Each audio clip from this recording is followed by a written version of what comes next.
Nesse capítulo, continuaremos a explorar a história do Brasil. Vamos compreender como se deram os deslocamentos das pessoas que vieram e as que foram trazidas ao Brasil no período da colonização. Vamos iniciar com as navegações. Para entender, vamos voltar àquela época.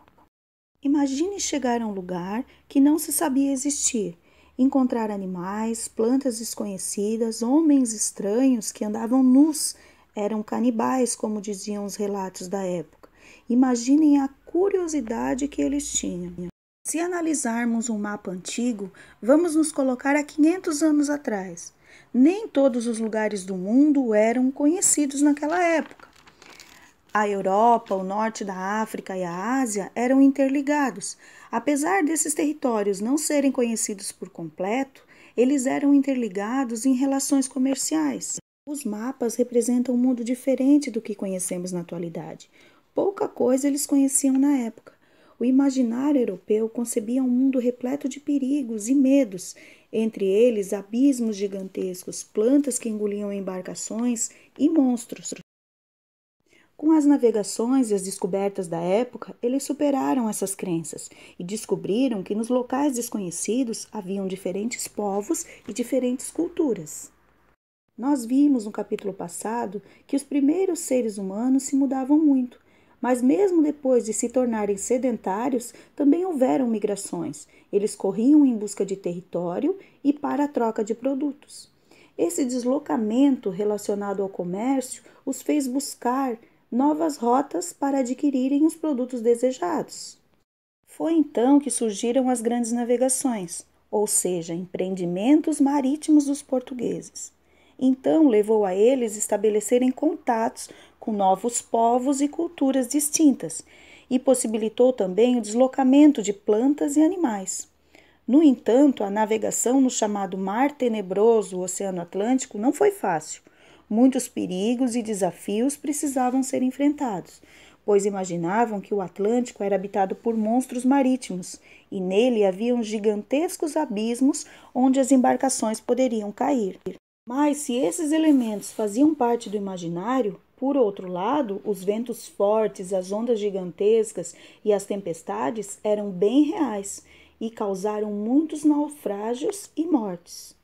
No mapa produzido na segunda metade do século XVI, é possível verificar que monstros continuavam a ser representados, apesar dos conhecimentos que se detinha na época sobre as novas terras americanas.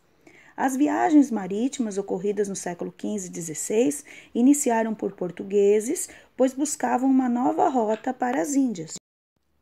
Em 1492, a viagem de Cristóvão criou os primeiros contatos dos europeus com a América e a posse das terras encontradas. 8 anos depois, Pedro Álvares Cabral, a serviço dos reis de Portugal, tomou posse do outro território, que foi chamado posteriormente de Brasil. As especiarias que buscavam propiciaram grandes lucros no mercado europeu, mas o abastecimento foi interrompido para os cristãos com a tomada da cidade de Constantinopla em 1453 pelos turcos otomanos. Dessa forma, expedições portuguesas foram organizadas em busca de um caminho alternativo que contornasse a África. Como resultado dessa empreitada, feitorias foram instaladas no litoral no decorrer dos anos, e isso contribuiu para a formação do Império Colonial Português. Iniciou, então, um período de deslocamentos ultramarinos, em que as pessoas, produtos, plantas e animais eram transportados de um continente para outro. O Brasil foi o primeiro exemplo de elemento a ser retirado, a primeira riqueza a ser explorada na terra, o qual também deu o nome do atual país. O pau-brasil, que era uma madeira cor de brasa, onde foi explorado o trabalho indígena, que era executado em troca de diversos produtos, uma relação chamada de escambo. Essa madeira era comercializada especialmente com os Países Baixos, que a usavam para tingir tecidos de lã. Lembrando que os indígenas não tinham a noção de acúmulo de riqueza e de propriedade privada. Assim, a troca de itens estava mais vinculada a um tipo de ritual do que ao conceito de enriquecimento, pois para eles simbolizava o estabelecimento de alianças. Os indígenas também não dominavam a tecnologia de produção de metais, de forma que utensílios, como anzóis trazidos pelos portugueses, tornavam-se muito mais valiosos aos olhos dos nativos.